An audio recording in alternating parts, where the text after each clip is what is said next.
Panorama group, जो सोचता है वो करता है।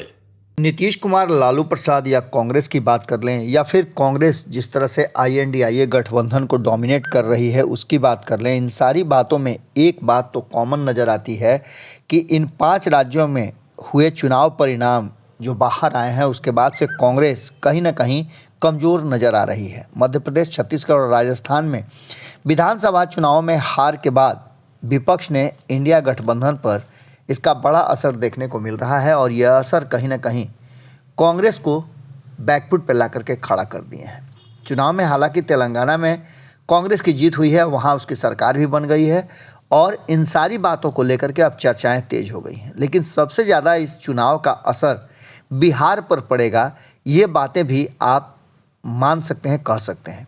बिहार में अब इस बात का जोड़ घटाव गुना भाग किया जाने लगा है कि आखिर सीट शेयरिंग के फॉर्मूले में क्या कुछ होगा।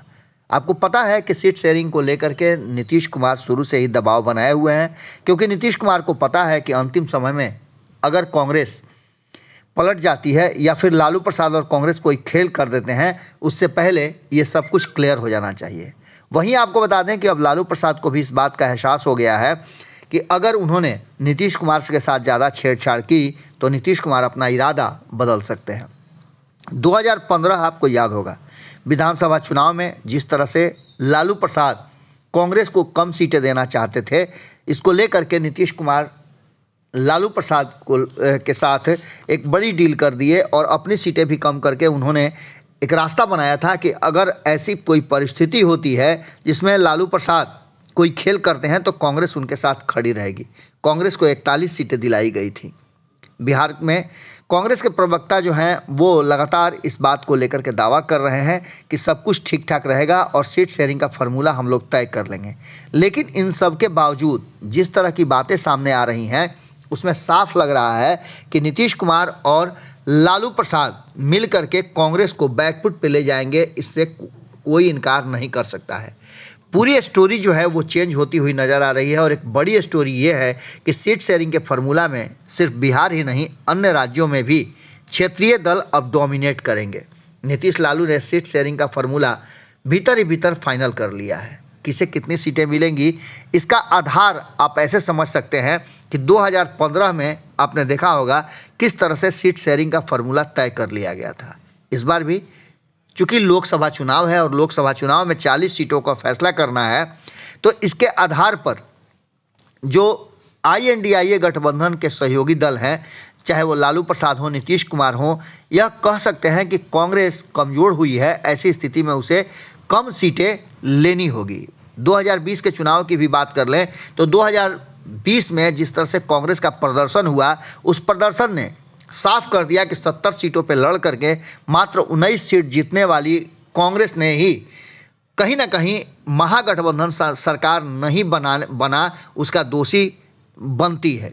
आपको बता दें कि इन सारी बातों को लेकर के 2020 के चुनाव में आपने देखा होगा कि CPI-ML 19 सीटों पर चुनाव लड़ करके 12 सीटें जीती, तो अन्य 4-4 सीटों पर जीत करके 2-2 सीटें जीतने वाली पार्टियां भी हैं।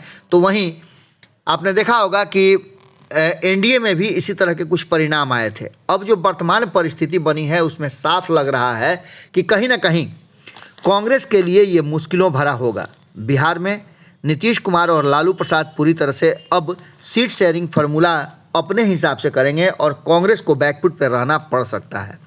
ये सारी बातें इस बात को लेकर के कही जा रही हैं कि कांग्रेस अगर इन 3 राज्यों में अपनी सरकार बनाने में सफल हो जाती तो इसके जो नतीजे हैं वो असर करते सीट शेयरिंग के फार्मूले पर। हम शुरू से आपको बताते आ रहे हैं कि भारतीय जनता पार्टी के साथ लड़ाई लड़ने के लिए कांग्रेस को वही जो 2019 में लगभग 180 से लेकर के 200 सीटों तक, जहां पहले और दूसरे नंबर पे कांग्रेस रही है, उन सीटों के अलावे और कोई भी सीट देने की तैयारी या कोशिश या फिर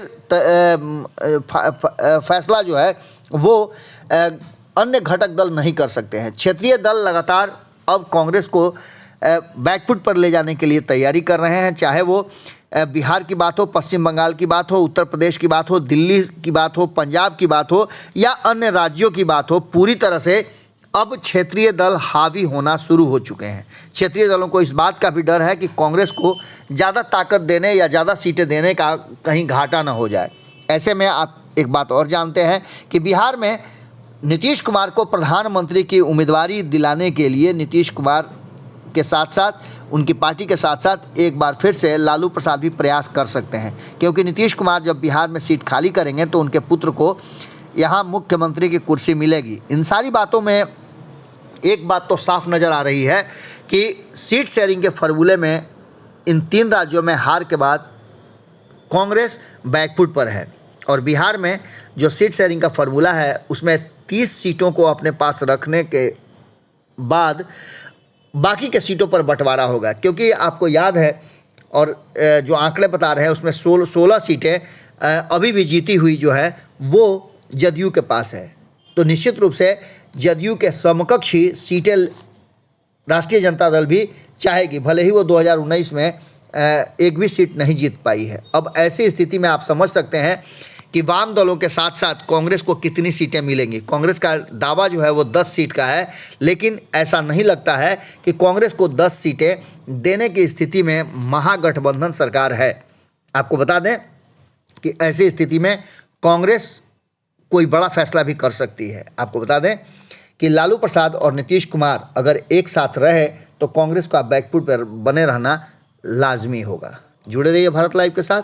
बहुत बहुत धन्यवाद। अगर ये वीडियो पसंद आई और वह बिहार के राजनीति और बिहारियत से सरोकार रखेनी तो सब्सक्राइब बटन दबा के चैनल के सब्सक्राइब कर ली।